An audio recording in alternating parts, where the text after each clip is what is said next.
হুম দেখো ওঠো।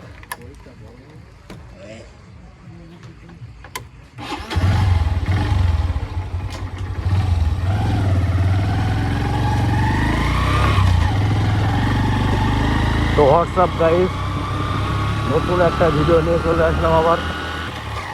আজকে আসছে আমার ছোটো ভাই, সেই ছোটো ভাইয়ের গাড়িতে। তো ছোটো ভাই আজকে বললো যে দাদা চলো আজকে একটু চা খাইতে যাবো।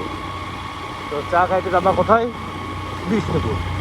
তো বিষ্ণুপুর বাজারে একটা দাদা আছে চা তৈরি করে, তার চাটা অস্থির, মানে আমরা প্রায় যাই।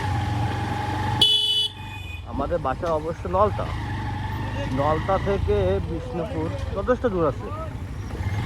তারপরেও আমরা চা খাওয়ার জন্য আমরা বিষ্ণুপুরে যাই। এই তো কদিন আগেই গিয়েছিলাম।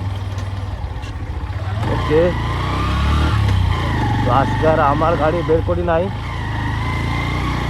ভাই বললো যে না তোমার গাড়ি বের করতে হবে না, আজকে আমার গাড়ি নিয়ে যাব। আর আমরা একটা জায়গায় যাচ্ছি আর আপনাদের সাথে শেয়ার করবো না, এটা তো হইতেই পারে না। তো আমরা বাগবাড়ি থেকে রওনা দিলাম।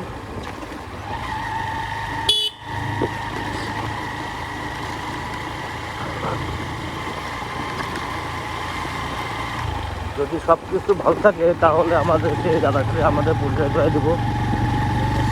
আর চা খাওয়ার জন্য আমরা এত দূর থেকে সেখানে যাচ্ছি।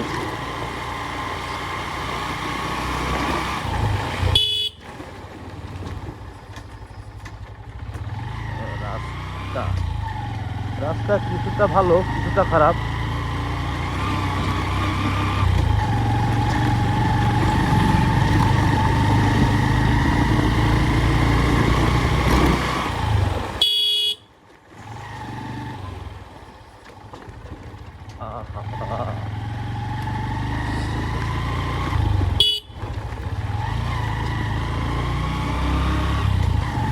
একটা সময় ছিল ভাই আমরা, হ্যাঁ আমরা যাবা। আচ্ছা, তো ছোটোবার গাড়িতে ফুয়েল অনেক কম, তো ফুয়েল নিতে হবে। সমস্যা না গাইস।